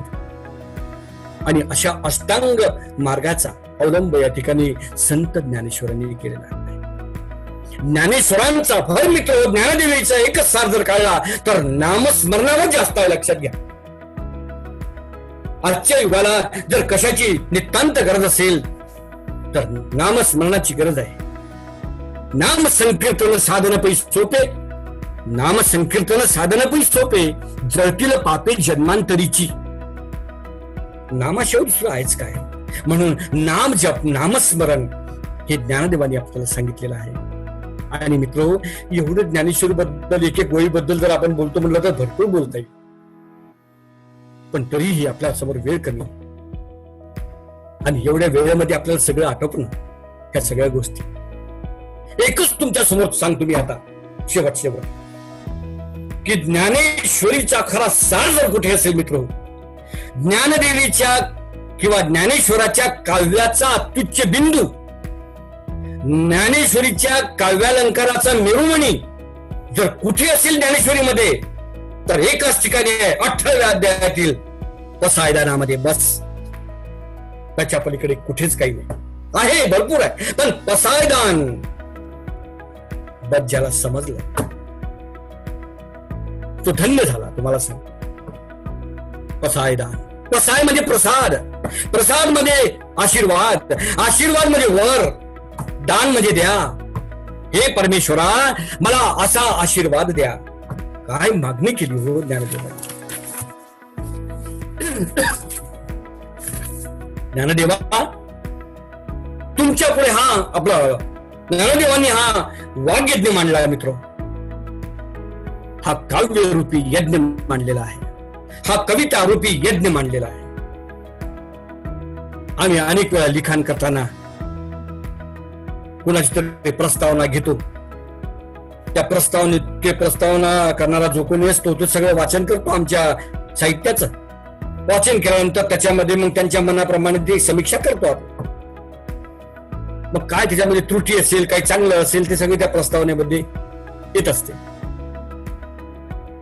पण ज्ञानदेवांनी मित्र हो आपल्या कवितेची प्रस्तावना कुणाकडेच केली नाही. एकदम अप्रोच झाले, डायरेक्ट ज्याला म्हणतो आपण, प्रत्यक्ष अप्रोच झाले ते विश्वाच्या देवाकडे. विश्वाच्या, लक्षात ठेवा, कोणता पांडुरंग नाही, कोणता शिवजी नाही, कोणता गणेशजी नाही, कोणता देव नाही. इथं देवाचा संदर्भच नाही, पण विश्वाचा देव आहे. विश्वाचा देव, हे विश्वाच्या देवा. मित्र हो, हे विश्व म्हणजेच देव, हा निसर्ग म्हणजेच देव. देव या शब्दाचा अर्थ देव देणारा. हे विश्वाच्या देवा, तू आम्हाला काय देशील? आम्ही तर कुठे गेलो, ज्या मंदिरामध्ये जातो त्या मंदिरामध्ये एक वेगळा भाव ठेवतो. हे परमेश्वरा, हे देवा, माझं भलं होऊ दे, मला सुख मिळू दे, असं म्हणतो. ज्ञानदेवाने कुठेच स्वतःबद्दल काही मागितलं नाही. हा त्यांच्या काव्याचाच अत्युच्च बिंदू, कुठे मागितलं नाही. काय म्हणतात? आता विश्वात्मके देवे, एणे वाघ यज्ञ तोषावे, तो शोनी मज द्यावे पसायदाने. हे विश्वाच्या देवा, तुमच्या पुढे मी हा वाघ यज्ञ मांडलेला आहे, अर्पण केलेला आहे. परमेश्वरा, मला तुम्ही काय द्याल? काय मागणी करावी ज्ञानदेवानी? काय मागावं ज्ञानदेवानी? काय मागावं? आम्ही तर स्वार्थी भाव ठेवून काहीतरी मागितलं असतं, पण ज्ञानदेव अजिबात स्वार्थी नाही, स्वार्थपरायणता अजिबात. दुरितांचे तिमिर जाओ, विश्वस्वर मसूर पाहो, जो जे वांछिल तो ते लावो प्राणी साथ. वर्ष तो सकळ मंगळी, ईश्वर निष्ठांची मांदी आई, अनवर्त भूमंडळी भेट तू तया भूत. चला कल्प तरुणचे आरव, चेतना चिंता मंडळीचे गाव, बोल तेजे हे अर्णव पियुषांचे, चंद्रमेनचे अलांछन, मार्तंड जे तापहीन, जे सर्वाई सदा सज्जन सोयरे होतो, किंबहुना सर्व सुखी पूर्ण होनी तीही लोकी. भजी जो आदि पुरुषी अखंडित आणि ग्रंथोपजीवीये, विशेषी लोकी ये, दृष्टा दृष्ट विजय हो वाविजी. एक म्हणे श्री विश्वेश्वरावो, आवो येईल दान पसावो, येणे वरे ज्ञान देव सुखी आला. मला काय द्याल तुम्ही? ही जे अंधकारामध्ये आहेत, शोषित आहेत, दलित आहेत, पीडित आहेत, ज्यांच्यावर अन्याय झालेला आहे, त्यांना सुधर्माचा सूर्य दिसावा. मित्र, किती सुंदर मागणी केली आहे हो पसायदानामधून. नाहीतर आम्ही तर सगळे स्वार्थी आहोत. आम्ही काहीतरी कुठेतरी भाव ठेवून, स्वार्थ भाव ठेवून मागत असतो. इथे स्वतःचा कोणताच आपपर भाव नाही, स्वार्थ भाव नाही. मला फक्त इतरांचं कल्याण व्हावं, दुसऱ्यांचं कल्याण व्हावं. जे शोषित पीडित, त्यांना सूर्य दिसावा. अंधकारातून उजळाकडे यावे, तिमिरातून तेजाकडे, तमसोमा ज्योतिर्गमयम. हे सगळे इकडे आले पाहिजे आणि स्वधर्माचा सूर्य दिसावा. सर्व समानता दिसली पाहिजे, समानता, इक्वॅलिटी. आमच्या त्या काळामध्ये होती ना, आजही आहे. तुम्हाला सांगतो मी, जर बोलतो हे, पण विषमता नष्ट झाली असं फक्त मनात म्हणण्यासाठी आहे, अजिबात नाही. आजही विषमता आहेच, हे वैषम्य आहेच. त्याची खंत अनेक ठिकाणी आमच्या याला बोचते, पण उकल करता येत नाही. आता जे आहे ते सगळं शोषण जे चालू आहे ते करतात, पण ज्ञानदेव येथे शोषितांना जागा करतात. मित्र, काय सुंदर पसायदान. असंच एक पसायदान तुम्हाला सांगतो मी, मालन सर, असंच एक पसायदान राष्ट्रसंतांनी सुद्धा मागितलेलं आहे अलीकडच्या काळामध्ये. या भारतात बंधुभाव नित्य वसुदे, देवरची असा दे, हे सर्व पंथ संप्रदाय एक दिसू दे, मतभेद नसू दे. काय सुंदर मागणी आहे. हे सगळं नसतं होऊ दे आणि समता प्रस्थापित होऊ दे. सकळा सकळ मानवता राष्ट्रभावना, आहा, सगळी मस्त राष्ट्रभावनेने प्रेरित झाली पाहिजे. राष्ट्रभावना, माझं राष्ट्र आहे, एक इंच सुद्धा देणार नाही, प्रत्येकाने म्हणजे म्हटलं पाहिजे. प्रत्येकाने. हे ज्ञानदेवांच्या ज्ञानदेवीमध्ये दिसतो. ज्ञानेश्वरांच्या काव्याचा अत्युच्च बिंदू हाच आहे की इथे सगळी माणसं सुखी दिसावी. जेव्हा हे सगळे मांडतात, ज्ञानदेव निवृत्तीनाथासमोर, हे निवृत्तीनाथ, मी तुमच्या पुढे हे सगळं आता कथन केलेलं आहे. मला लवकर प्राप्ती पाहिजे, लवकर द्या काहीतरी. निवृत्तीनाथाने लगेच आदेश केला की बस तथास्तु. तू म्हणतो ना हे सगळे लोक समाधानी झाले पाहिजे, तू म्हणतो ना हे लोक सगळे त्यांच्यामधली जी विषमता नष्ट झाली पाहिजे, बस तुझ्या म्हणण्याप्रमाणे सगळं पूर्ण होईल. तेव्हा ज्ञानदेव संतोषले, तेव्हा त्यांना समाधान, तेव्हा आनंद वाटला. बस नाहीतर तो आणि ग्रंथोपजीवी आहे, विशेषी लोकी आहे, दृष्टादृष्ट विजय हो आवेजी. एक म्हणे श्री विश्वेश्वराव आओ येईल दान पसावो, येणे वर ज्ञानदेव सुखिया झाला. आणि मग ज्ञानदेव तेव्हाच खरे आनंदी झाले, समाधानी झाले. आणि खरंच तुम्हाला सांगतो मी, असं समाधान ज्ञानदेवानी तुमच्या आमच्यासाठीच केलंय, स्वतःसाठी काहीच नाही. स्वतःची आत्मप्रौढी ज्ञानेश्वरीमध्ये नाही, कोणत्या अभंगात नाही, कोणत्या कुठेच नाही. इतके हे ज्ञानदेव, त्यांनी ज्ञानदेवी निर्माण करून तुमच्या आमच्यासाठी मित्र अमूल्य असा ठेवा आपल्यासाठी निर्माण केला. अशा ज्ञानेश्वर जर आपल्याला शिकायची असेल आपल्याला, तर एका एका अध्यायावर तुम्हाला सांगतो काय सुंदर विवेचन करता येते. महाजन सरांनी सांगितलं होतं की सर काही नाही, फक्त ज्ञानेश्वरीच्या थोडक्यात तसा जरा आढावा जरी घेतला तरी चालेल, पण सर समाधान तिथे होत नाही. एखादी एक एक अध्याय जर घेतला आणि एक एक ओळी जर आपण मुलांसमोर किंवा इतरांसमोर कथन केली, त्याचा आनंद सर ओळख आहे. तुम्हाला सांग, त्याचा आनंद वेगळा आहे. कारण तिथे तेव्हा वाटते की आपण जे केलं आजपर्यंत त्याचं फलित काहीतरी आपल्याला मिळालेलं आहे, तोपर्यंत वाटत नाही. इथे एवढं कथन केलं असेल, तुम्ही आम्ही सर्वांनी ऐकलं, परंतु पुन्हा आपल्या समोर सांगतो दोस्तो की ज्ञानेश्वरासारखा कवी होणं नाही. ज्ञानेश्वर 4 भूमिकेमधून जातात, एक कवी, एक संत, एक लोकशिक्षक आणि एक तत्वज्ञ. कवी, संत, लोकशिक्षक आणि तत्वज्ञ, असं काम ज्ञानदेवांनी केलं दोस्तो. जसं ज्ञानदेवांनी आपल्यासाठी अमूल्य ठेवा ज्ञानेश्वरीच्या रूपामधून असं अमोल रत्न मित्र हो, अमृतातेही पैजा जिंके ज्याला म्हणतो आपण, हे तुमच्या पुढे ठेवलाय. आता याच्या पलीकडे काय बोलाय, माझी या मराठीचा बोलू कौतुक आहे, पण अमृताती हे पैजा जिंके ऐशी अक्षरे रसिका मिळवीन. जोपर्यंत माझी ही माणसं समाधानी होणार नाही तोपर्यंत मला चैन पडणार नाही. आणि म्हणून ज्ञानदेवानी त्यावेळेच्या ब्राह्मणवादावर जबरदस्त टीका केली असतो. आपल्याला लक्षात येईल की रेड्यामुखी वेद बदविला, गर्व द्विजाचा हरविला. अनेक लोक असं म्हणतात की रेडा कधी बोलतो काय.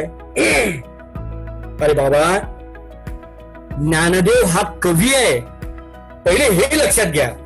ज्ञानदेव हा कवी आहे आणि कवी वेगवेगळ्या प्रकारची प्रतिमान, प्रतीक, दृष्टांत, आख्यायिका, वेगवेगळ्या प्रकारचे संदर्भ हा आपल्या कवितेमध्ये घेत असतो, लक्षात ठेवा.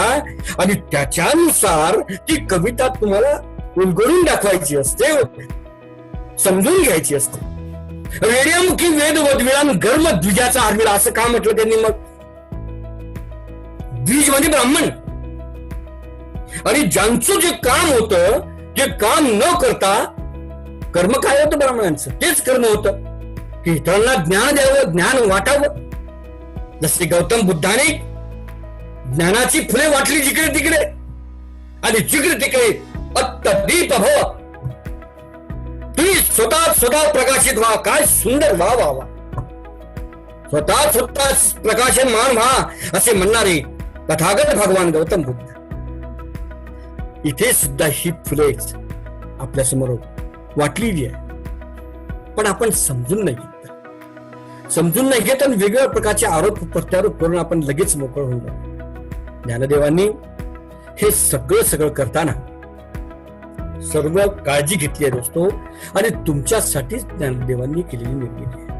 म्हणून ज्ञानदेवांच्या कोणत्याच साहित्य कृतीला किंवा त्यांच्या शब्दाला आपण कधीच त्यांचा अपमान होईल असं बोलायचं नाही, करायचं नाही. इतकं चांगलं कार्य ज्ञानदेवांनी आपल्या आयुष्यामध्ये 21 वर्षाच्या आयुष्यामध्ये केलेलं आहे. मित्र हो, ज्ञानदेवांच्या बाबतीत सांगायचं झाल्यास डॉक्टर माधव देशमुख नावाचे सध्या जिवंत आहेत. पण त्यांनी एक फार मोठं वेगळं विधान केलं होतं मध्ये, ते थोडस न पटणार वाटलं मला. ते असं म्हणत होते की एवढं मोठं जीवनाचं तत्वज्ञान, जीवनाचा सार, मानवी जीवनाचा सार एवढं मांडणं हे साध्या सिध्या व्यक्तीचं काम नाही, फार मोठ्या तपोबलाने मिळवलेल्या ज्ञानवंताचं काम आहे, हे साध्या व्यक्तीचं काम नाही. म्हणून त्यांनी एक वेगळं विधान केलं होतं की ज्ञानदेव हे 94 वर्ष जगले,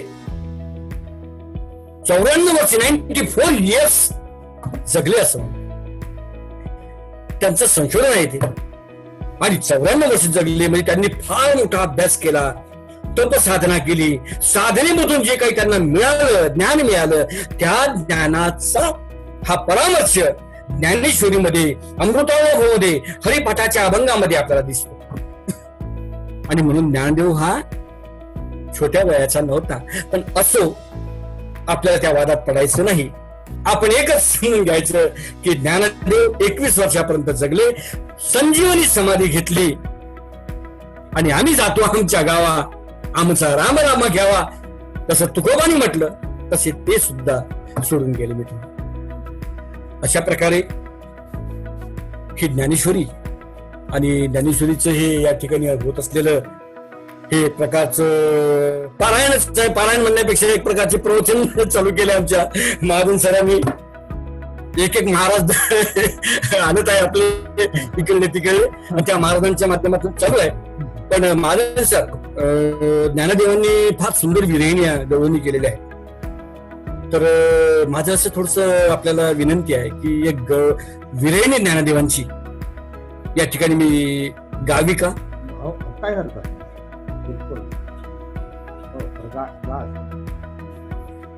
कारण ती विरहिणी मुलांच्या अभ्यासक्रमामध्ये आहे, अभ्यासक्रमामध्ये आहे ती विरहिणी.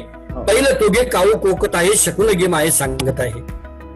तर थोडस असं होईल, मी तबला वाजवल्याशिवाय थोडस 1-2 मिनिट का तबला वाजून म्हणतो. बाबू रे,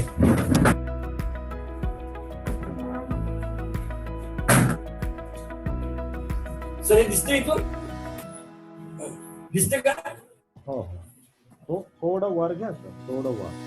हा वर नाही, कॅमेरा थोडा खाली आहे. ठीक आहे बाबू, हे थोडं खाली घ्यायला.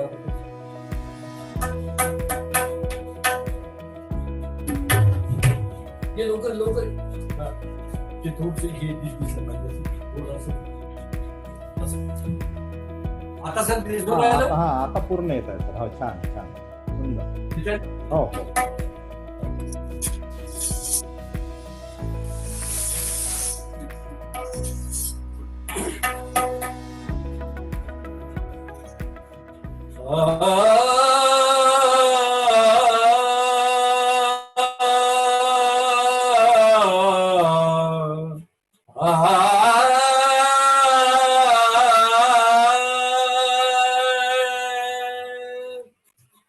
पहिलं तोगे काऊ कोकताय,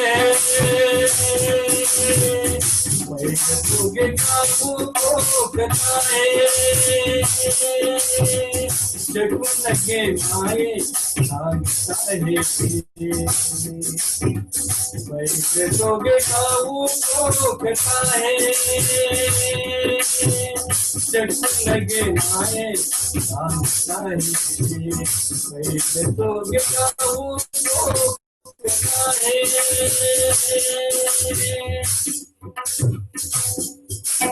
उडे काऊ तुझे मी पुण्याने मरवीन राहू, उडे काऊ तुझे मी पुण्याने मरवीन राहू, पाहुणे पंढरी राहू घरात येते. पहिलं तोगे काऊ कोकताय, शकून गे माये सांगताय. पहिलं तोगे काऊ कोकताय, भाताची अंडी लावीन तुझे तोंडी, भाताची अंडी लावीन तुझे तोंडी. जीवा पडी सांगे जीवा पडी जयाची थोडी सांग वेगी तुझे धुनी वाटी लावीन तुझे मोठी तुझे भगनी वाटी लावीन तुझे मोठी सत्य सांगे गोष्टी तू पहिलं तोगे गाऊ कथाए जगगे माए पहिलं तोगे गाऊ कथाए पहिलं तोगे गाऊ कथाए पहिलं तोगे गाऊ कथाए रामकृष्ण हरी.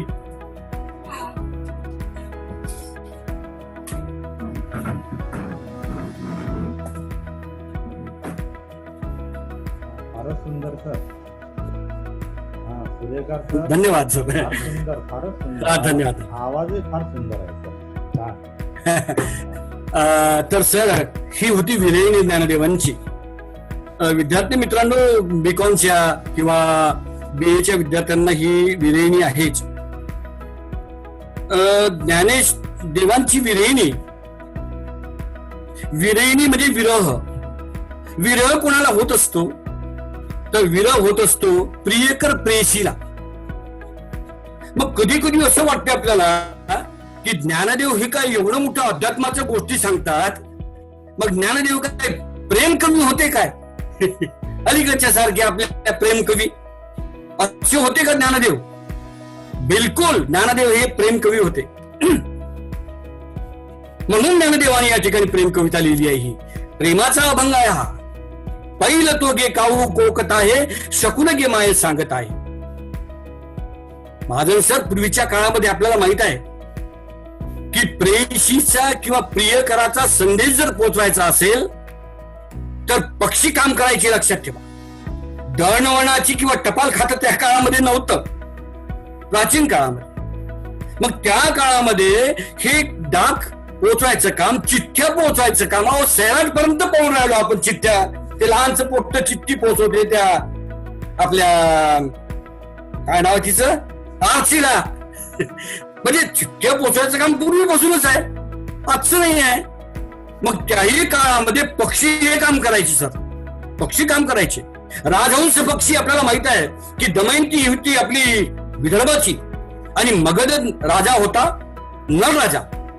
यांच्या प्रेमाचे हे जे सगळे संदेश जे आहे ना, हा राजहंस नावाचा पक्षी पोचवायचा. अहो, असं ते विचारता कशाला?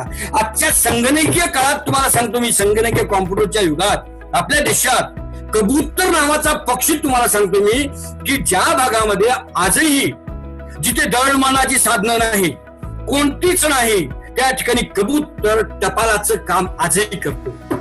म्हणून आपल्याला मैंने प्यार किया हा चित्रपट बघा, आठवा, आणि त्याच्यामधलं जे गीत आठवा, कबूतर जा जा जा कबूतर जा जा जा, पहले प्यार की पहली चिट्ठी साजन को ले जा, कबूतर जा जा जा कबूतर जा.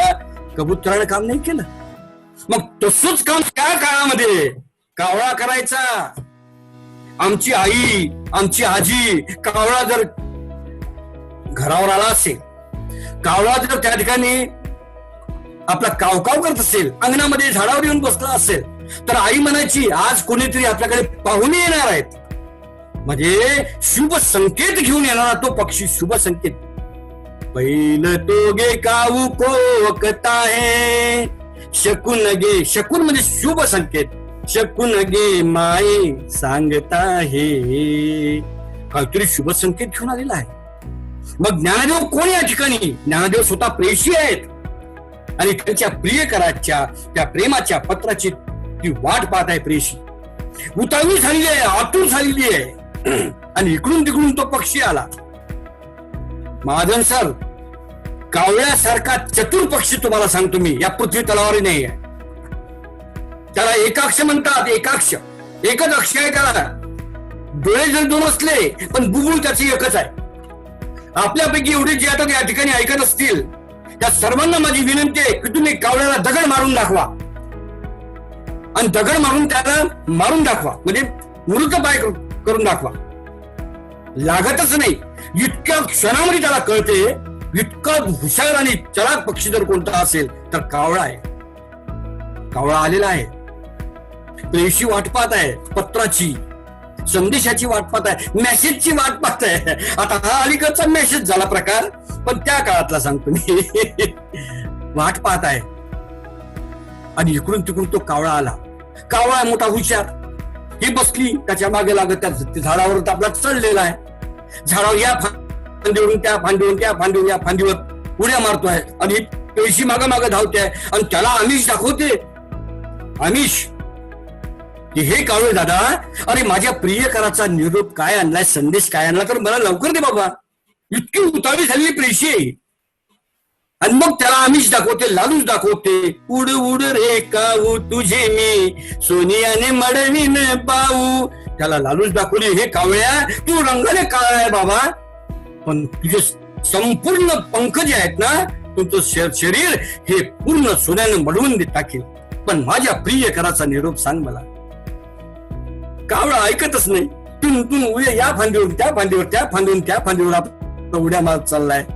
दही भाताची उंडी लावीन तुझे तोंडी.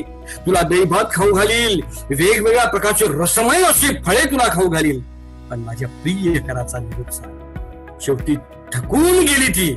नाही सांगत तर नको सांगू जा. रुसली. कावळ्यानं पाहिलं, आता नाही, आता दिस इज टू मच. आता अधिक होत चाललाय आपला. म्हणून त्याने टणकून खाली उडी मारली आणि प्रेयशीच्या समोर जाऊन उभा राहिला आणि प्रियकराचा संदेश हातामध्ये दिला. वाचा. प्रेयशीने तो वाचला आणि लगेच प्रियकरापर्यंत पोहोचला. बंधू भगिनींनो, ज्ञानेश्वर काय प्रेयशी म्हणजे काय अलीकडच्या प्रेयशी सारखी नाही. नाही. ज्ञानेश्वर प्रेयशी म्हणजेच भक्त आहे आणि प्रियकर म्हणजे ईश्वर आहे. भक्त आणि ईश्वराच्या मिलनाचे हे मिलन आहे. याला जीव आणि शिवाचं मिलन म्हणतात. लक्षात ठेवा, हे जीव आणि शिवाचं मिलन म्हणजेच ही प्रेम कविता. हिला विरहिणी म्हणतात. ही ज्ञानदेवाची विरहिणी आहे. म्हणजे परमेश्वर भेटीसाठी आतुरलेलं मन. माझा परमेश्वर मला, ईश्वर मला कधी भेटेल, कधी मिळेल, कधी मी त्याच्या जवळ जाईल, असं मन आसुसलेलं संत ज्ञानदेवाचं. आणि संत ज्ञानदेव ईश्वराच्या अधीन होतात. याला भक्ती प्रेमाचा कल्लोळ म्हणतात. लक्षात ठेवा, हे भक्ती प्रेम आहे. हे काय अलीकडच्या काळाचं नाही आहे.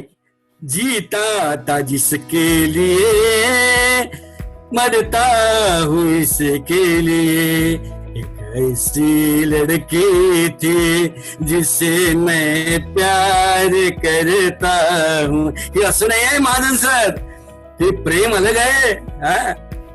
त्या भक्ती प्रेमाची जी उत्कंठा जी आहे ना, ती वेगळी आहे. ती त्या विरहिणी मधून साकारलेली आहे संत ज्ञानदेवांनी. अशी ही विरहिणी ज्ञानदेवांची अनेक विरहिणी आहेत, अनेक अभंग आहेत, रूपकात्मक अभंग आहेत वेगवेगळ्या प्रकारचे. असो तरी आज या ठिकाणी महाजन सरांनी मला आमंत्रित केलं आणि बंधू भगिनींनो, आपण सर्वांनी या ठिकाणी मला ऐकून घेतलं. ज्ञानदेवीबद्दल बरंच काही बोलता येईल, बरंच काही बोलता येते, एकेका ओळीवर भरपूर भाष्य करता येईल. परंतु आपल्याला केवळ एक ज्ञानेश्वरीचा मानवी जीवनाचा सार या ठिकाणी मांडायचा होता. तो आपल्या पुढे मी माझ्या मतेप्रमाणे मी या ठिकाणी आपले सादर करायचा प्रयत्न केला. दोस्त हो, पुनश्च मी या ठिकाणी महाजन सरांचे, प्राचार्य वराठे सरांचे, संपूर्ण शिक्षकेतर कर्मचाऱ्यांचे, सर्वांचे आणि माझे सहकारी बांधव सुद्धा ऐकत असतील, पंडित राठोड सारखे आमच्या या सगळ्यांचे बिलकुल मी आभार मानतो. विद्यार्थी मित्रांचे आभार मानतो आणि या ठिकाणी थांबतो. जय जय राम कृष्ण हरी. मानवी जीवनाचा सुंदर सार आदरणीय डॉक्टर सुरेकर सरांनी आपल्या व्याख्यानाच्या माध्यमातून व्यक्त केला. खरोखरच ज्ञानेश्वरी गीता कुणाला सांगू, अर्जुन आज नाही. घडतात रोज युद्ध पण कृष्ण आज नाही. घडतात रोज युद्ध पण कृष्ण आज नाही. गीता कुणाला सांगू अर्जुन आज नाही. गीता कुणाला सांगू अर्जुन आज नाही. अबलेस मारणारे ते वीर पाहिले मी. अबलेस मारणारे ते वीर पाहिले मी. अबलेस मारणारे ते वीर पाहिले मी. सीतेस शोधणारा सीतेस शोधणारा सीतेस शोधणारा हनुमान आज नाही. गीता कुणाला सांगू अर्जुन आज नाही. प्रेम करती सारे या दुष्ट वासनेशी. प्रेम करती सारे या दुष्ट वासनेशी. प्रेम करती सारे या दुष्ट वासनेशी. सात्विक राधिकेचा सात्विक राधिकेचा सात्विक राधिकेचा घनश्याम आज नाही. गीता कुणाला सांगू अर्जुन आज नाही. वडिलास मारणारे ते कंस पाहिले मी. वडिलास मारणारे ते कंस पाहिले मी. वडिलास मारणारे ते कंस पाहिले मी. काशीस शोधणारा काशीस शोधणारा श्रावण आज नाही. काशीस शोधणारा श्रावण आज नाही. गीता कुणाला सांगू अर्जुन आज नाही. घडतात रोज युद्ध पण कृष्ण आज नाही. गीता कुणाला सांगू गीता कुणाला सांगू गीता कुणाला सांगू अर्जुन आज नाही. फारच सुंदर सर, फार सुंदर. आवाज सुंदर आहे. या धावणाऱ्या जगामध्ये थांबणेही ज्याला माहित नाही. धावणाऱ्या क्या बात आहे, वा वा. थांबणेही ज्याला माहित नाही त्याला तुम्ही स्वतःची नवीन व्याख्या दिली. इतकं सुंदर आपला आवाज. सर आपले मनापासून आभार मानतो आहे. महाविद्यालयाच्या वतीनं आभार मानतो. आणि